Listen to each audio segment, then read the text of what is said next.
was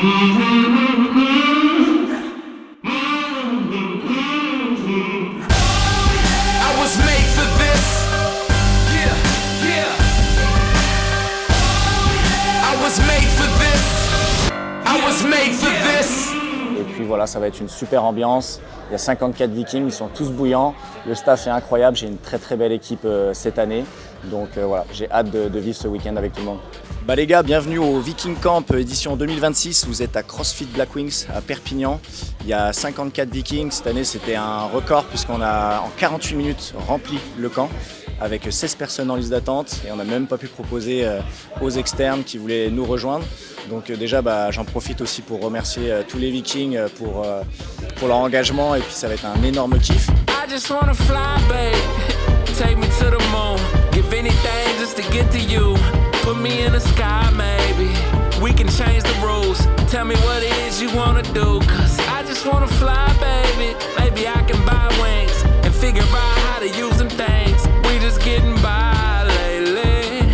Open up your eyes, baby. Yeah. Love, I said I never knew a love like this. Gotta be something for me to write this. I'm yours. Sign, seal, deliver with the kiss. One night away, you the type. Et qu'on fasse un gros big up à Jennifer et donc à Resilience Ski qui est notre partenaire principal du camp et surtout des amis bienveillants. Et on peut l'applaudir aussi pour son anniversaire. Donne-moi ta main.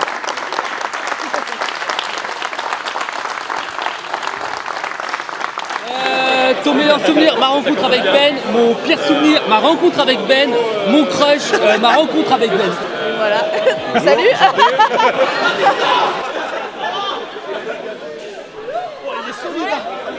Oh, il est gainé. Oh, il est gainé. Ok, très bien. Donc on va commencer par un petit warm-up, une petite activation en équipe de deux. On a commencé par un petit travail d'alignement au sol. L'idée, c'est vraiment d'apprendre à engager les abdos de manière inversée. Donc le gros problème du crossfitter, c'est souvent d'être en banane. Donc la tête qui est beaucoup trop en arrière et les abdos qui sont complètement désengagés. Donc on travaille sur cette pratique au sol, face au sol. C'est assez facile à faire. Ce qu'il faut se dire, c'est qu'on monte les fesses et pas les pieds, d'accord? Si ici, tu montes les pieds, ça va faire ça, d'accord? Ça, c'est classique.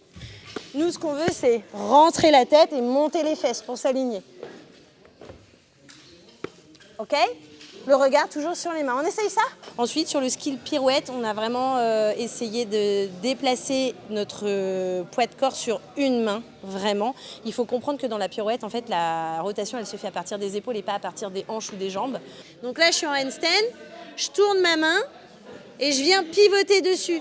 Ok? Ça va vous faire économiser tous ces petits trajets là. D'accord? Vous voyez ou quoi? Là, je vais tourner ma main pour tourner dessus. Je la tourne pour tourner dessus. Ça va beaucoup plus vite. D'accord? On n'est pas là, on n'est pas dans un club de gym artistique. On fait de la gym pas artistique au CrossFit. Heureusement qu'il n'y a pas de mode artistique d'ailleurs. Mais voilà, donc l'idée pour moi, c'est vraiment d'essayer de leur apprendre des bases. D'adapter aussi un peu le mouvement à leur pratique parce que aujourd'hui un crossfitter qui doit faire une pirouette, c'est sûr qu'il ira plus vite s'il a une méthode de gymnaste, mais si c'est pas une méthode de gymnaste et qu'il fait quand même une pirouette, c'est-à-dire un tour entier, c'est rep. Merci beaucoup. Merci. Le quarter, c'était 10 shuttle run, 20 overhead squats, 30 burpees over the bar. Et ensuite, c'était pareil, en miroir, tu redescendais. OK? Donc ça faisait 60 burpees en tout, latéral. Sur juste 60 burpees. Henri, il était à 2,2 secondes la rep. Ça lui a fait 2 minutes 10 de burpees.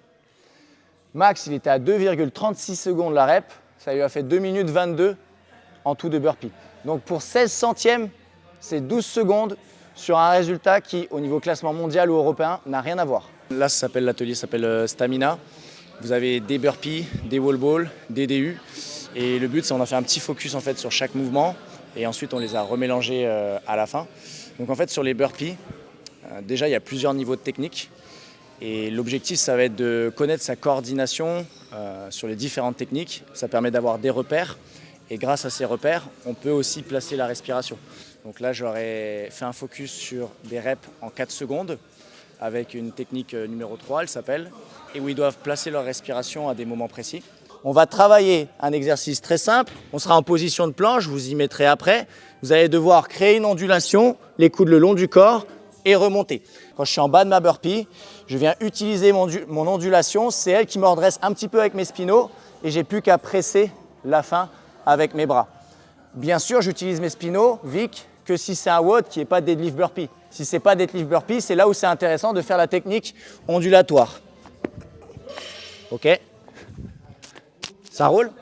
Donc là, on va travailler le stretch réflexe. Ce que je vous demande, numéro 1, coude le long du corps. Numéro 2, le sol, c'est de la lave. Voilà, laissez l'ondulation et après, vraiment remonter rapidement. Et go! OK. On reste là. OK, reset. Et comme tout à l'heure, je vous l'ai dit, imaginez la plate qui vous rentre dans le ventre. C'est le sol qui vient rentrer en contact avec votre ventre, qui expulse l'air. Pas besoin d'expirer avec le diaphragme. Tout ça déjà, ça permet de mieux ventiler sur son effort. Même si je leur dis que c'est comme la natation, au début, ils n'ont pas tout de suite réussi à caser leur respiration. Ça ne veut pas dire que c'est inutile, ça veut dire qu'il faut le travailler. Et ça permet aussi de leur occuper l'esprit. Voilà, au lieu de penser à la douleur de l'effort, on peut tout simplement penser à sa respiration, à sa technique. Je leur ai mis 2-3 points de focus à quoi penser sur la technique. Et tout de suite, en fait, ça permet sur des WOD comme l'Open où vous avez 144 reps, on sait qu'une demi-seconde, ça peut jouer jusqu'à 1 minute 30 sur le chrono final des 140K burpees. Donc ça fait une différence énorme. Sauf que la plupart des athlètes, entre 4 secondes ou 4,5 secondes, ne savent pas vraiment à quelle vitesse ils pace, ils ne savent pas quand est-ce qu'ils respirent. Et après, si vous ajoutez ça, plus la difficulté des thrusters et des cleans lourds, on se retrouve avec un combo qui devient ingérable. Ensuite, pour les DU, je vous passe un petit peu tous les détails au début, mais on va dire le plus gros point de focus, c'était apprendre à améliorer sa vitesse d'exécution. On est d'accord que les sauts bien hauts sont plus énergivores et ils sont plus chronophages. Pourtant, vous sautez tous trop haut sur vos DU. OK? Donc pourquoi vous faites ça? Parce que vous dites, ouais, mais quand j'essaie d'accélérer la corde, ça me prend du jus. Ça me prend du jus parce qu'au début, comme quand vous faisiez vos premières DU, ça vous prenait du jus. OK? Mais maintenant, il faut arriver à passer un step sur vos DU et accélérer davantage. Pour ça, il faut accélérer bien sûr avec les poignets. Si vous voulez arriver à accélérer avec les poignets, votre corde, elle ne peut pas être trop grande. Souvent, vous perdez du temps parce que vous ne savez pas comment vous posez votre corde et après, quand vous la ramassez, elle est en Y. Donc Henri, ce qu'il va vous faire, c'est qu'il va faire ça et il va finir avec un single, bloquer la corde, la poser et elle est toujours en U. Et sur un WOD comme l'étape, ça change tout. Vas-y mon poulet.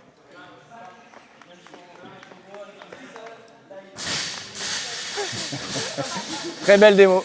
Et donc tous ces petits trucs, la vitesse d'exécution, on gagne du temps, on saute moins haut donc on est moins énergivore, on le fait plus avec les poignets donc on utilise moins les épaules, vont permettre de gagner sur son chrono, vont permettre de gagner en efficacité sur les transitions. Donc c'est des petits tips, mais c'est vrai qu'on n'a pas forcément l'envie de le travailler à l'entraînement parce que ça demande quand même un coaching proactif pour avoir envie de s'intéresser à ce genre de détails. Donc c'est pour ça que ce type de séminaire, c'est le bon moment pour le travailler. Sur le bloc clean and jerk, on est parti sur un travail où on a développé les exigences et l'intention dans les barres légères. Et très souvent dans nos warm-up, dans nos préparations au lift, on ne met pas la même intention sur les barres très très légères que sur les grosses barres. On commence à mettre de l'intention quand ça commence à être challengeant et un peu dur. Et là, ce qu'on a voulu leur faire comprendre, c'est qu'on doit mettre autant d'exigences dans une barre à vide, dans une barre à 40 sur un clean, pour un garçon et pour une fille à 30 kg par exemple, que sur nos max. Et c'est à ce moment-là qu'il faut le faire. Si vous voulez progresser, les meilleurs le font. À chaque barre, ils sont concentrés, ils sont focus. Barre à vide, barre à 40, barre à 140, pareil, même focus. Et sur tous les mouvements. Donc là, on appuie dessus, là, dans ce skill, exigence de la barre à vide jusqu'à la barre à 60 les garçons, 40 les filles aujourd'hui. On a rajouté aussi le petit tips de dire on veut finir l'extension de hanche. Quand c'est très léger, on a tendance à sauter sans finir l'extension de hanche. Et là, on leur a obligé à faire du no-fit move. Donc on va rester très longtemps sur le no-fit move. Le but, c'est d'aller chercher de l'extension. Parce que très souvent, quand on met du saut sur des barres légères, on fait ça. qu'on finit pas l'extension. Nous, on veut aller chercher de l'extension max. Donc, vous allez devoir exagérer vos mouvements, barre à vide, barre à 30, barre à 40, pour aller chercher justement cette extension max. Donc, je serre les fesses. La redescente de la barre, on doit l'avoir proche des cuisses. Après, on va faire du clean and jerk. Et là, c'est encore plus vrai. C'est ça qui nous déséquilibre. Donc, on s'entraîne au maximum à réengager à chaque fois le long des cuisses. Et on ne redescend pas de suite au tibia. Vous devez passer par les cuisses. OK ?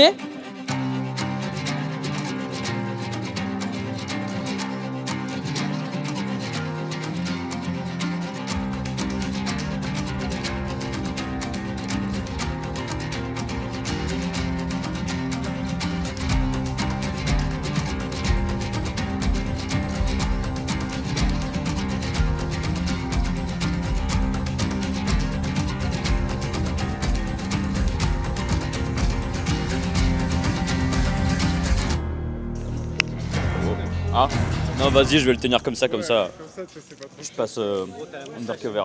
Attends, je vais la remonter un petit peu. Tu peux l'accrocher à ta moustache aussi.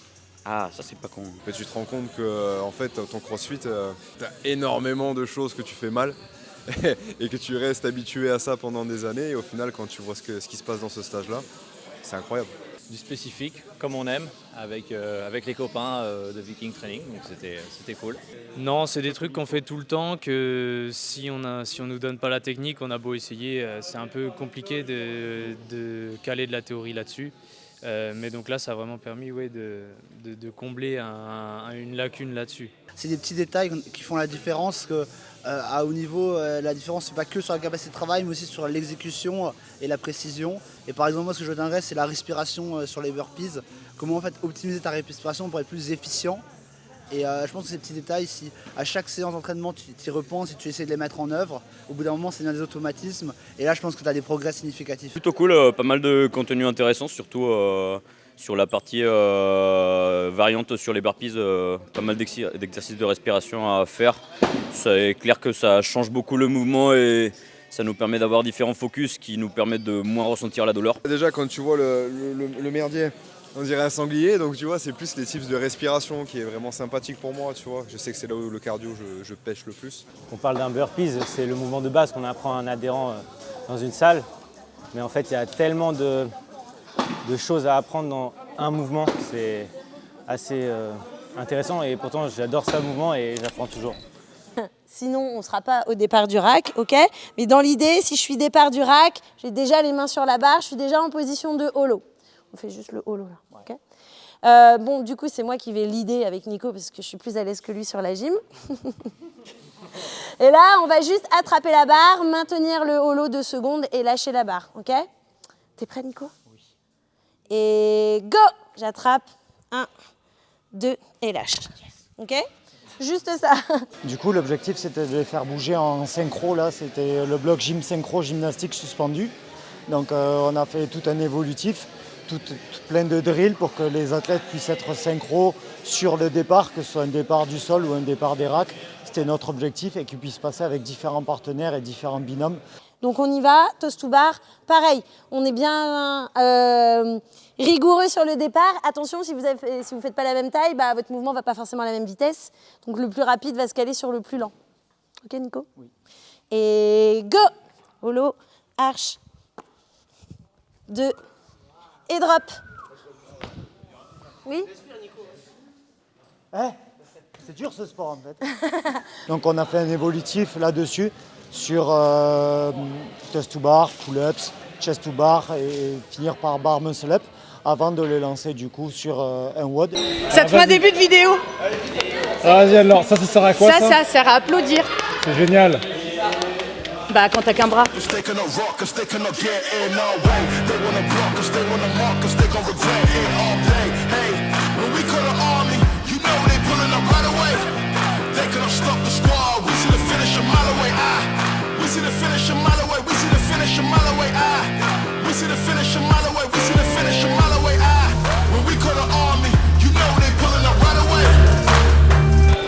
Nos reps, stop. Attention, inférieur à l'allure, stop. Okay. Et donc ce qui sera retenu, c'est votre pire score ici et votre pire score ensuite sur le deuxième format. Ça roule ? Ouais. 10 minutes, et ça part. Alors, content? Oui, pour l'instant, ça va. Content de prendre ma place sur le road? J'ai pas pété mes mains encore, si j'ai pas fait de gym. J'ai pas mal aux épaules parce que j'ai rien fait. Ouais. Un peu mal au Et dos. là, ça va y aller, là. Hein. Eh ben c'est pas mal, Louise. Allez. Bon, bah écoute, tu te démerdes. Pressure don't scare me, it's sharpen my edges. Miles on the clock, I don't count the seconds. I've been bent, never broken, I learn to leverage. Choir is off when the room get restless. Hands stay steady when the plane get heavy. I don't talk faith, I just walk it daily. They wanna shine out the way it carries. I want to work when the lights ain't ready. No shortcuts carved in the pavement. No luck stitched in my fabric. En fait, ce qu'on se rend compte souvent, c'est qu'à l'entraînement, on est peut-être un petit peu loin de ce qui se passe vraiment sur un floor. Et quand on arrive en compétition, on est surpris.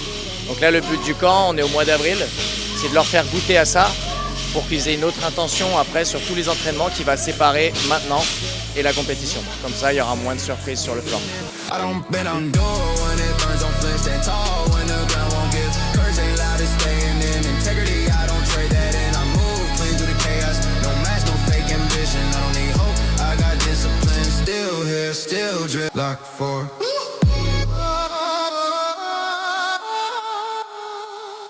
Franchement, j'ai adoré.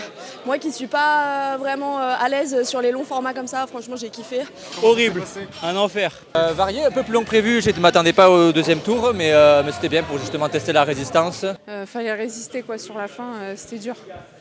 Super bien, en vrai super bien, long mais ça demandait un peu d'intensité, de gestion avec l'équipe. Eh ben, c'était une première journée, donc c'est une totale découverte pour moi et c'était vraiment très intense, c'était cool, on a eu un apport de connaissances. Ça s'est super bien passé avec mes teammates, du coup je pense qu'on a bien roulé, c'était vraiment nickel. Long. Et au début on s'est pas trop donné de stratégie, et on a dit on fait un premier tour, on parle. Et du coup, c'est par rapport à ce premier tour qu'on a fixé une stratégie et on a gardé quasiment la même stratégie sur, tout le long. Elle, c'est Jennifer, elle représente Resilience Skill, une marque de vêtements incroyable pour ceux qui ne connaissent pas, mais c'est aussi avant tout une amie qui fait énormément pour notre communauté, que ce soit pour ce Viking Camp ou pour plein d'autres événements. Donc de la part de tout le monde, un grand merci à toi Jen. Là, je dis, du coup, aujourd'hui, on se retrouve pour la deuxième journée. On est parti sur 2 WOD intimes le matin et cet après-midi, on refait des WOD intimes. Et hier, un peu fatigué après la grosse journée, quelques courbatures, mais aujourd'hui, ça va. Et je suis très chaud pour commencer cette deuxième journée. Ok.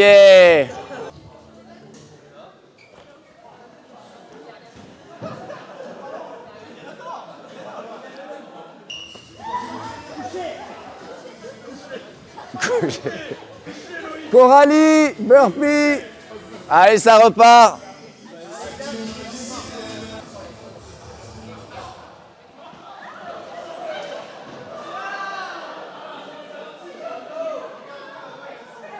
Allez, c'est parti, burpee. Attention, attention aux pieds bouges sur les burpees. On aime pouvoir se dire qu'on l'a fait, qu'on a traversé les flammes, mais j'ai pas l'impression qu'on aime vraiment se jeter dedans. Avant, vous avez peur, vous stressez, vous vous demandez maintes et maintes fois pourquoi vous le faites. Et aujourd'hui, j'ai juste envie qu'on essaye de changer un petit peu cette perception et qu'on regarde ça sous un autre angle. Ce que je veux, c'est que vous retiriez cet a priori.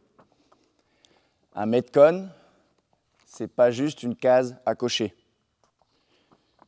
C'est une expérience, une opportunité de tester votre machine à 100%, une opportunité de gérer plusieurs contraintes en même temps, une opportunité d'apprendre sur vous, de dealer un peu plus avec votre discours interne, votre petite voix, qui prend un peu le contrôle lorsque vous êtes dans les Metcon, et d'apprendre même à le faire sous stress. Donc que ce soit physiquement, mais aussi sur la dimension mentale. Donc c'est un AMRAP de 11 minutes, 32 dumbbell snatch alternés, 22 box jump over, 42 wall ball shot, 40 mètres de handstand walk, on revient sur les wall ball shot, 22 box jump over, et dans le temps restant, le squat snatch. Mais ce que vous avez peut-être jamais fait en Metcon, c'est d'avoir un fil rouge comme ça, avec des calories au rameur qui reviennent à 0, 2,30, 5, 7,30. Et par contre, il n'y en a pas à 10. Okay, là, vous finissez votre AMRAP sans le rameur. La barre de snatch, vous devriez, là, comme ça, sur le papier, avoir envie de la cycler rapidement. Okay, ça devrait pas, faut pas que... Là, entre guillemets, c'est un 15 reps touch and go. Allez, sinon, c'est pas la bonne charge. Bon, allez, j'exagère, peut-être un 10 reps touch and go. Mais il faut vraiment avoir envie de la casser, parce qu'à la fin, ça va vous faire vraiment bizarre. Je ne sais pas si certains l'avaient vécu aux Affiliate Battle en Indiv, c'était en 2024. Il y avait des... Enfin, c'était ça démarrait par des dumbbell snatch. Et à la fin, il n'y avait pas de barbell du WOD, et là, c'était snatch à 80. Et quand vous venez de finir un AMRAP, c'était 13 minutes, et que là, d'un coup, vous avez une barre à 80, ça demande vraiment de l'agilité pour réussir à être propre tout de suite. Savoir où placer son regard, bien placer ses appuis, tripode au niveau du pied, tout ça. Il y a plein de petits tips à mettre en place. La mobilité, ça commence par lequel? Là, le Pace The Rock, le The Rock Master, je crois. D'accord. L'altéro. Et tu le sens comment? En vrai, c'est le genre de format que j'aime bien un peu. Clean, run, on en avait déjà eu sur des Ragnarok. Et Viking Camp sur la compète. Partir à fond, accélérer et terminer vite. Ouais, ça me paraît simple quoi finalement. Full gaz du début à la fin.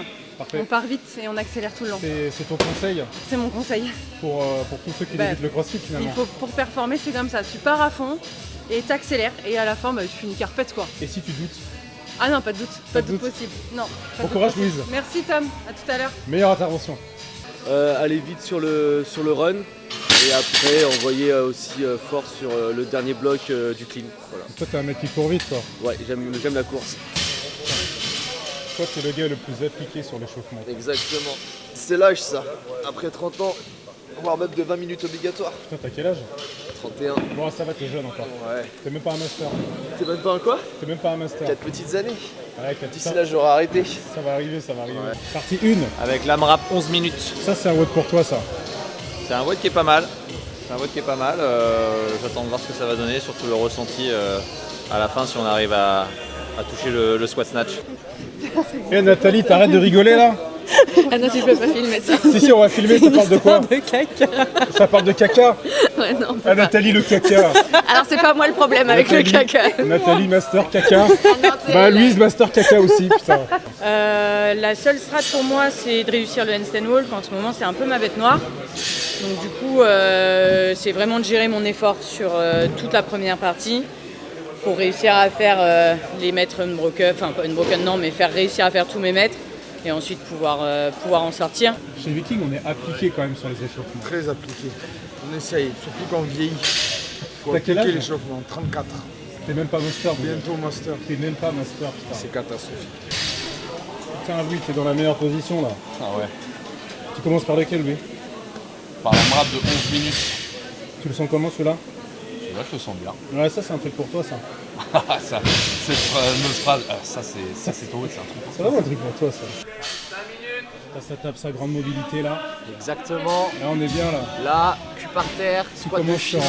Tu commences sur quel WOD? Au clean là-bas.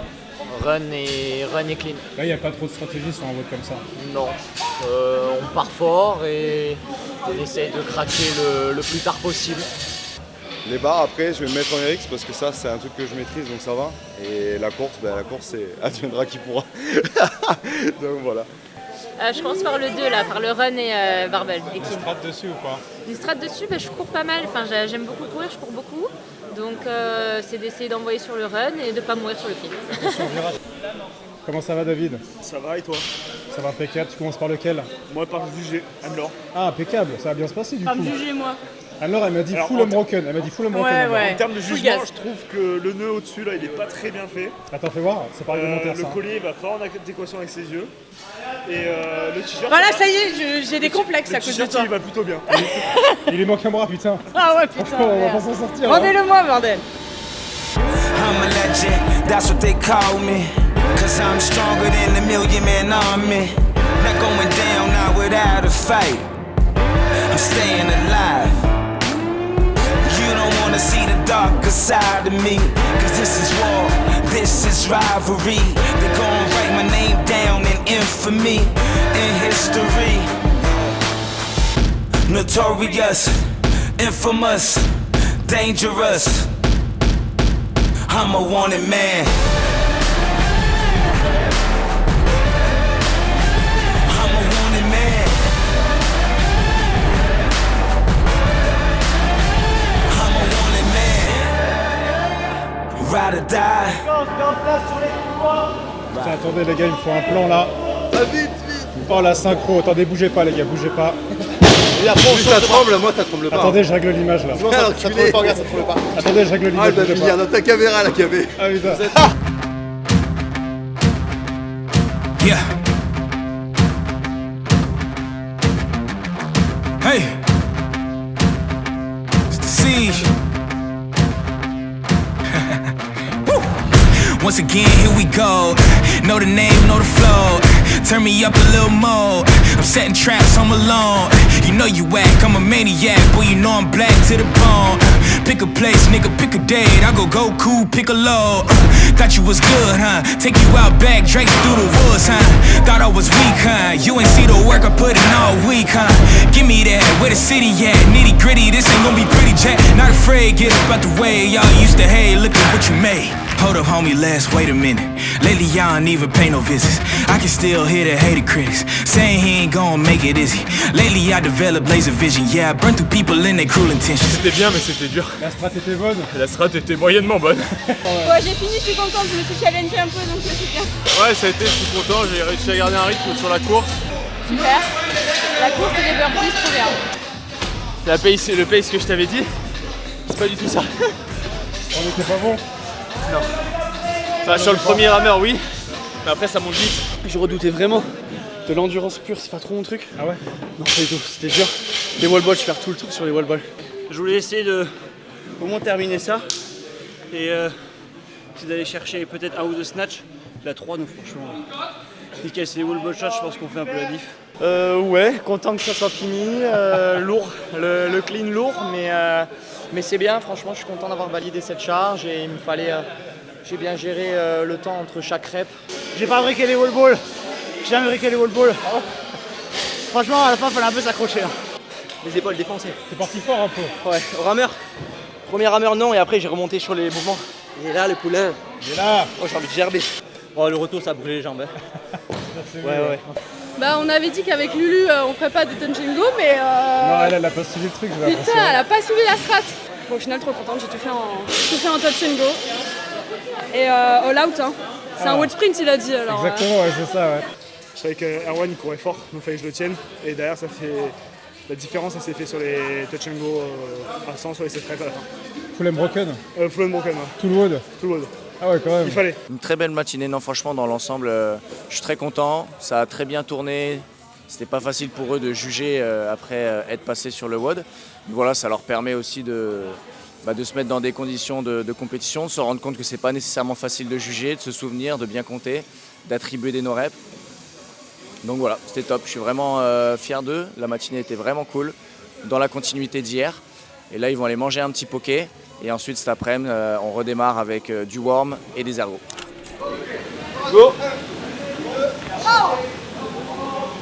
Go!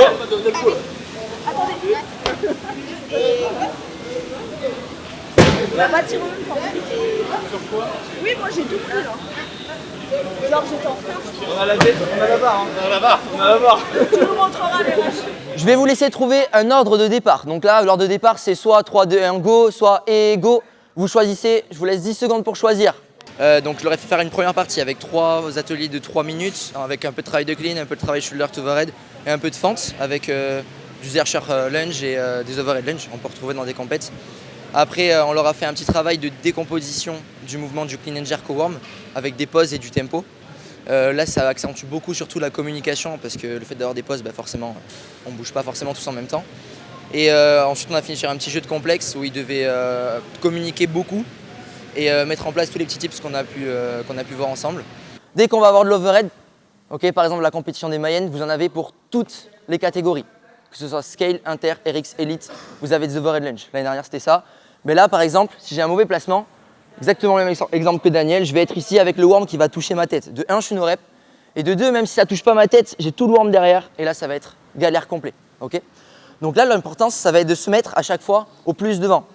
Celui qui est devant va se placer ici. Celui du milieu va se placer ici. Je place toujours mes mains un petit peu plus vers devant parce que mon épaule, elle, va être forcément un peu plus vers derrière.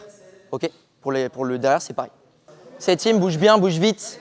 Mais dès que j'arrive ici, comment vous jetez le worm? Loin. Très bonne réflexion. Vous êtes ici, hop, je fais ça, ça, et là, vous jetez le worm. Okay. Est-ce que la solution, ça ne serait pas autre chose? S'effacer du worm. Ouais, carrément. En fait, l'objectif, c'est pas d'éloigner le worm, parce que si le worm s'éloigne, je suis obligé de repartir vers le worm. Mais ça va être justement de faire mon clean, faire mon jerk, et là, je vais venir me reculer pour laisser le worm tomber. Et regardez, qu'est-ce que je vois si j'ai la ligne ici, et que je viens reculer pour laisser le worm tomber, ben, je suis en position de départ. Donc là, je repars directement. Il y a de grandes équipes d'autres pays qui enchaînent le worm, ceux qui vous voyez au game, c'est de ça. Ils sont chronométrés. Okay, c'est exactement ça. Je fais mon clean, je fais mon jerk, ils s'effacent, le worm tombe à leurs pieds, avec une position de pied déjà prête, et là, ils ont juste à mettre les mains et repartir. Donc, ça, c'est des WOD pièges. On arrive sur le rameur, on commence au rameur, donc on est frais. Et pour nous, bah, par exemple, une 49 ou une 41 pour Air One, c'est facile.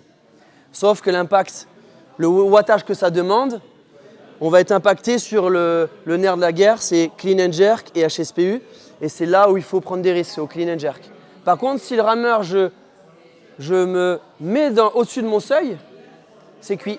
Au clean and jerk, je n'avancerai plus, les transitions seront longues et je me ferai rattraper par la tortue qui est partie plus doucement, par contre qui a fait des transitions rapides, qui a poussé au clean and jerk. Ces transitions entre ces reps étaient beaucoup plus rapides et du coup à la fin, j'arrive beaucoup moins frais sur le HSPU.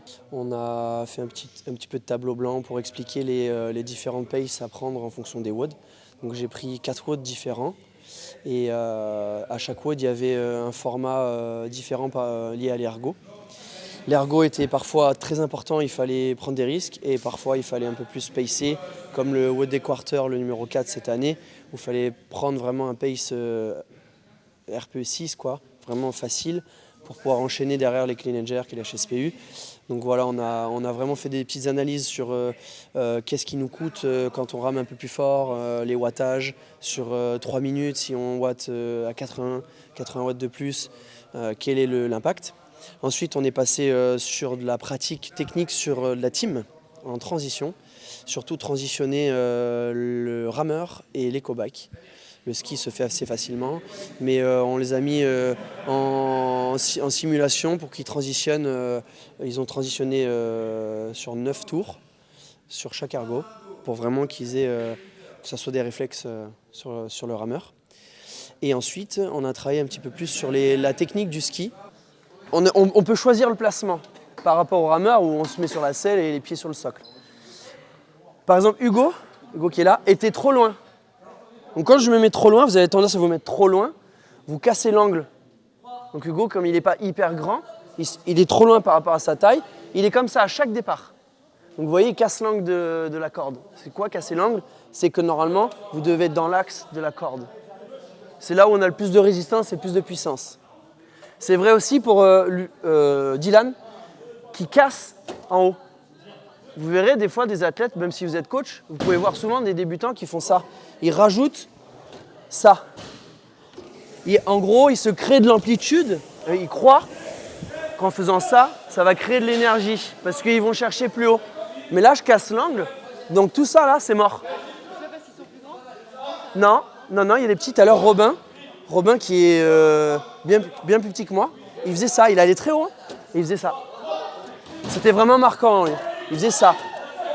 Du coup, de cette partie-là, c'est mort. Et en plus de ça, là aussi, c'est mort. Parce qu'il n'a pas créé la résistance dès le début. Donc, il est obligé de trouver sa résistance plus tard. Donc, il perd tout ça. Alors que si il garde de l'alignement dans la corde, il peut créer de suite de la résistance. Donc, évitez de faire ça et évitez d'être trop loin par rapport à votre table parce que ça crée de l'angle et il y a moins de résistance. Yes, là c'est le petit kiff final, donc petit mind games où ils vont devoir s'adapter avec à chaque fois en piochant dans un gobelet un défi au worm. C'est la surprise à chaque fois, ils doivent s'adapter. Ils sont par 6, 2 trios, ils doivent se partager ce qu'ils ont tiré dans le gobelet. Suite à ça, quand ils ont terminé, il y a un groupe de 4 qui va devoir se partager les ergots et un autre groupe qui va devoir faire du vélo outdoor. Ensuite, quand ils terminent, ils refont le worm, etc. Et ils continuent en fait sur ce combo. Et le but, c'est juste d'appliquer en fait ce qu'ils ont vu au worm dans l'intervention en skill juste avant. Et pareil pour les ergos, où il y avait un peu de travail pour arriver à communiquer et finir en même temps, même si vous êtes 4 sur 3 ergos.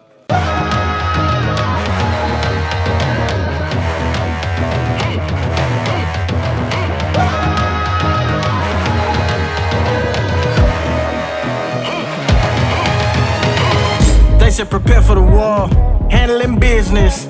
Talk up the charge, pushing it hard, capture your interest. Got a bite like Hammerhead, done for, got it in the bag. Land ho, we been on the wave. Up, bro, how can we relax? True fan of the tension. March your dimension. This is redemption. Now that I have your attention, set it off. Yes, yes! Ok. Et vous maintenant les gars, en 3 manches gagnantes. Là c'est mental, là c'est mental. 1-0. Allez les gars, prenez tous les cadeaux, vas-y. Combien La team. C'est gagné? Oui. Allez, victoire. Ah mais moi je rentre avec lui. Non,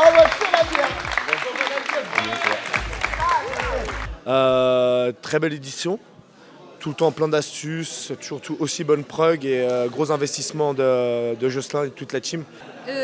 C'était trop cool, c'était super chouette. Bon, aujourd'hui à la fin un peu fatigué quand même, on aurait aimé un peu moins de warm et un peu plus de vélo. Et trop bonne expérience, première fois que je fais ça sur un week-end et rendre avec plein de envie de s'améliorer, envie de repartir s'entraîner et défendre un peu les couleurs de Viking sur les compétitions. Donc intervention hyper pertinente, gros volume de travail mais hyper agréable. C'est mon 3e camp et on est toujours content de revenir. On a des ateliers différents, des intervenants différents, on se régale, on apprend plein de choses. Et comme d'habitude, des choses simples, efficaces à mettre en pratique dès le retour à l'entraînement.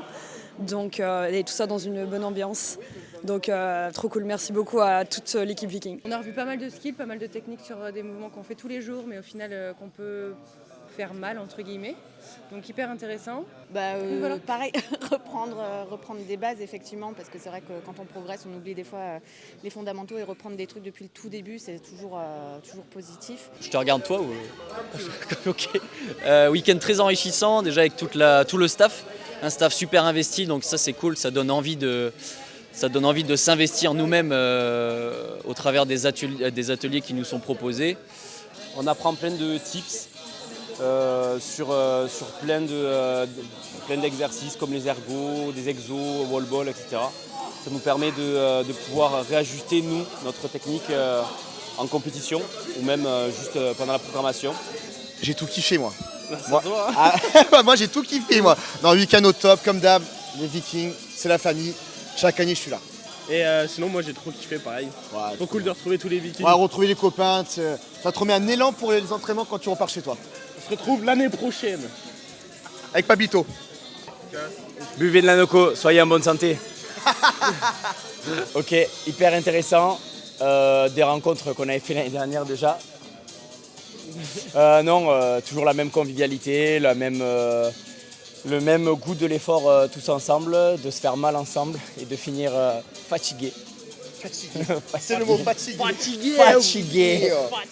Le mental, le pacing, toutes ces petites choses-là vont nous permettre, au lieu de ressentir, j'aime pas dire la douleur ou la souffrance, mais plutôt l'intensité de ce qu'on est en train de vivre sur un Metcon, de se concentrer sur des détails. Vous avez tous cette capacité à le faire et vous pouvez tous le développer. Merci beaucoup pour votre attention.